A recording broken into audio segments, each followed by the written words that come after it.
So, today I am finally going to talk about the C word. Yes, you've heard me correctly. The C word, clients. They are the lifeblood of our business. Without clients, we would have no business. We depend on them, and because of that, we forget that they also depend on us. So, blunder number 7 is the idea that we work for clients.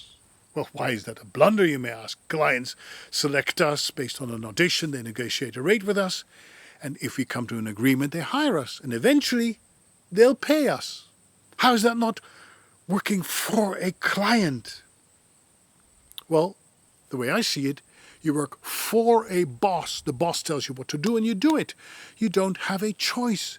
The boss tells you how much you get paid and if and when you get a raise. As long as you are an employee of the company, you do as you're told. In exchange, your employer offers you a benefits package and hopefully stable, long-term employment. This is not a relationship of equals. As a voiceover, this is not the kind of relationship you have with your clients. You are self-employed, meaning you are the boss in your business. You are a freelancer, a person who pursues a profession without a long-term commitment to any one employer. You decide whether or not to take a client on.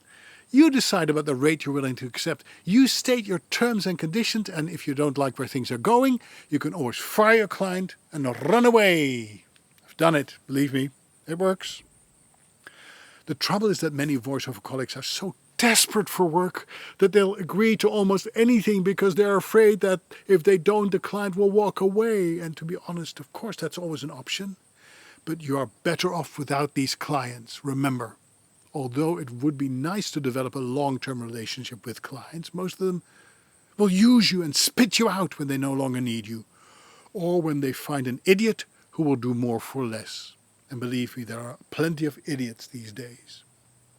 But in my experience, serious clients, emphasis on serious, that really want to work with you are much more reasonable than you may believe. Think about it. They have chosen you out of many, many voices, many, many auditions. They don't want to settle for number 2 or number 3. They want you. This gives you leverage. As they often say, sometimes you have to put your foot down in order to get the leg up. In the nicest way, of course. But here's the thing. If you don't feel confident that the added value that you offer is worth the price they are paying, everything you say and do will reflect that. The client will spot your weakness and take advantage of you by offering you less than you deserve. It's nothing personal. That's how the game is played. Doing business is about the difference between buying low and selling high. You can't fault a client for wanting to get the best deal at your expense. But you are not a helpless victim of market forces. You are a part of that market. You are a player, and if you don't feel valued enough, you need to speak up and draw a line in the sand. Don't be that subservient doormat. Be an accomplished, confident professional you are. Remember, only those who can't offer value have nothing left but to negotiate on price. Only those who have nothing left to offer in terms of value can only negotiate based on price. Now you'll hear clients say things like, well, all we have in our budget is this, followed by a low number. Or they say, well, we're such a small company, can you cut us some slack? Or they'll say, well, if you accept this job at a low rate, there may be more for you in the future. There's more work, yeah, but it never comes. Or they say, how far can you come down in your rate to meet us? Or, wow, is this the best you can do? Or, well, your colleague just offered me this, followed by a very low rate. Or they say, well, I can easily find another talent. What makes you think you're worth that? These are the oldest tricks in the book. No matter what the client says, unless you have full access to their books, they will always plead poverty, and you'll never know how much a client can afford or not. Let me tell you something.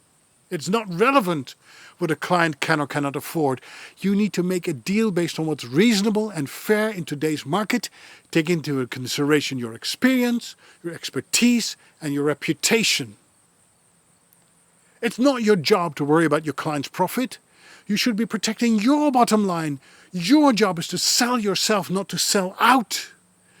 The reason rates have been going down steadily cannot only be blamed on cheap clients or the economy. Rates have been going down because people have said yes to a bad deal again and again and again. We can be angry about how pay-to-plays have poisoned the market and have taken advantage of people with a dream, but nobody forced anybody to pay the annual membership fee. We are part of the problem, and that means we can be part of the solution as well. My solution is to run my business out of a position of strength, on my terms and on my turf. This means that I have practically stopped negotiating. I simply state my rate and leave it to the client to accept it or reject it. I don't justify it, I don't explain it. This is what I charge. I know what I'm worth, and my added value is always higher than my rate. Rates reflect respect. If a client decides to walk away, I'm not going to beg them to come back to me. If they decide to go with a cheaper talent, that's not my problem. Let them find out that you usually get what you're paying for. I've had it happen more than once that a client needs me to redo a voiceover that was recorded by a cheap talent. That's why I say cheap is often more expensive.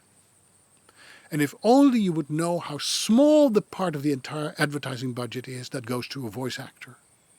You may think that paying you a couple of $1,000 is a big chunk of cash, but compared to all the other expenses, it is a drop in the bucket.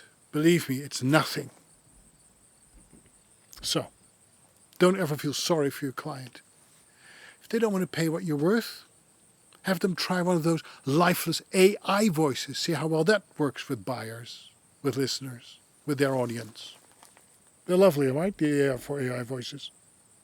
As you can probably tell, I'm getting just a little bit fired up when I talk about clients. Even the nicest among them have to put the interests of their company first, and so should you. You should put the interest of your company first, and if both interests are met, it is a win-win. The way I see it, you always work with a client, not for a client, and the sooner you understand that, the better your business will do.